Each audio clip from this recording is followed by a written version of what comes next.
Ever just scroll through your social media and think, wait, why am I seeing this? Why does my feed feel so weird sometimes? Well, in this explainer, we're going to pull back the curtain on the hidden machinery that curates your entire digital world. Let's figure out what's really going on under the hood. So let's kick things off with a story. Get this. A journalist's friend was planning a bake sale. So she spent an afternoon scrolling through Instagram, looking for inspiration.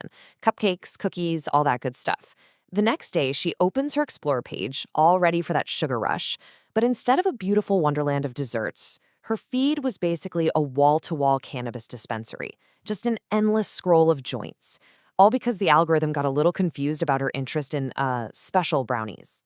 It's a pretty hilarious example of an algorithm just completely going rogue, right?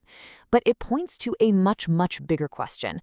How can your feed seem to know you perfectly 1 minute and then get you so spectacularly wrong the next? Well, here's the thing. The answer isn't random.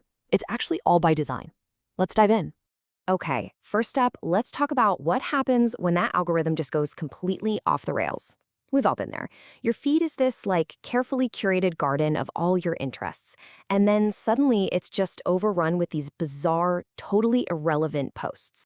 The first thing you have to understand is that nothing, and I mean nothing, in your feed is an accident. Every single post, every story, every reel is meticulously chosen for you.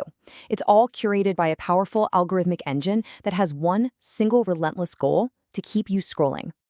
So, how does this engine actually work? Let's pop the hood for a second and see how it sifts through literally billions of posts every day just to decide what makes it into your personal feed.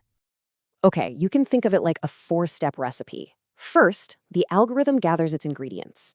It takes an inventory of all the content it could possibly show you. Next, it looks for signals, and we're talking thousands of clues about your tastes and habits. From there, it makes a prediction, basically guessing how you'll react to each piece of content. And finally, it gives everything a score, serving you the highest-rated items right at the top of your feed. Now, let's zoom in on those signals, because this is where it gets really interesting. The active ones, yeah, those are the obvious ones. Likes, shares, comments, you get it. But the real magic, or maybe the real mystery, is in the thousands of passive signals it's always tracking. How long you pause on a photo, whether you watch a video with the sound on, even what time of day you're most likely to be scrolling. Every tiny, seemingly insignificant action is a data point. So with thousands of these signals in play, you gotta wonder, is there like a master key that unlocks the whole thing? What's the single most important piece of data that fuels this entire engine? Well, it turns out there is, and it has been hiding in plain sight this whole time. It's a simple, seemingly innocent little interaction that has become the fuel for the entire social media economy: the like button. And here's the kicker. The like button's origins are surprisingly humble. This little sketch here from 2005, it wasn't for Facebook. It was for the review site Yelp. It was a simple idea: a thumbs up and a thumbs down. Yelp ended up passing on it, a decision I'm sure they regret now, but the idea was out there in the wild. And that idea just caught fire. In 2007, a rival network called FriendFeed launched its own like button.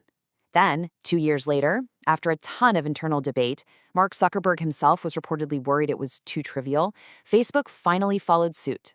And of course, it was an instant hit. By 2016, that simple like had evolved into the whole spectrum of reactions that we all use today. Trivial? Hardly. That simple click has become the cornerstone of a multi-billion-dollar empire. Last year alone, Meta raked in $165 billion in ad revenue, mostly by monetizing the data from every single like, love, and laugh you give. It's like PayPal co-founder Max Levchin said, our collective likes are one of the singularly most valuable things on the internet.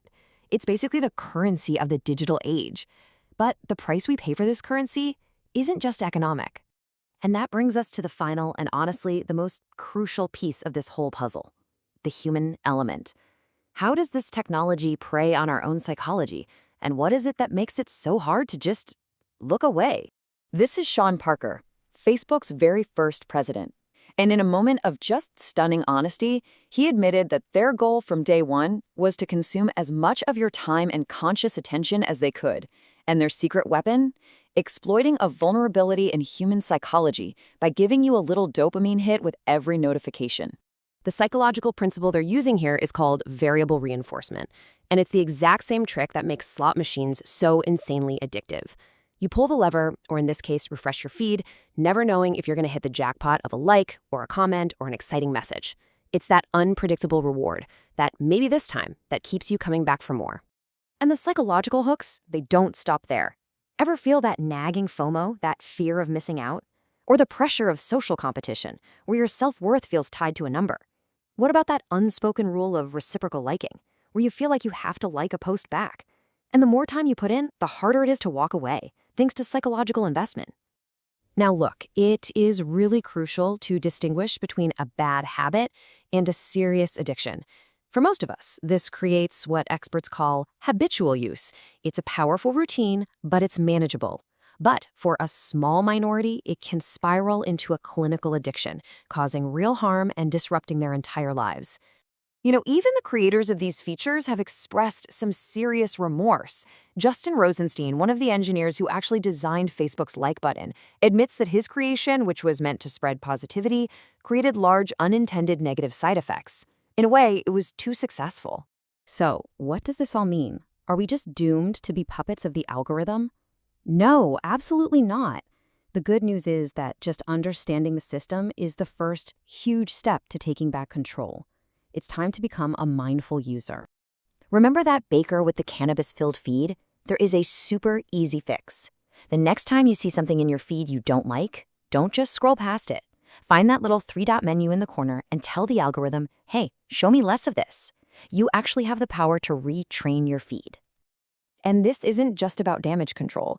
This is about shifting your mindset from being a passive consumer to being a conscious curator. Think of your feed like a garden. You can either let the weeds take over, or you can actively cultivate a digital space that actually nourishes and inspires you. You now have the user's manual for your social media feed. You know how the engine works, you know what fuels it, and you know how it plays on your psychology. The curtain has been pulled back. So the only question left is this. Now that you know the rules of the game, how are you going to play?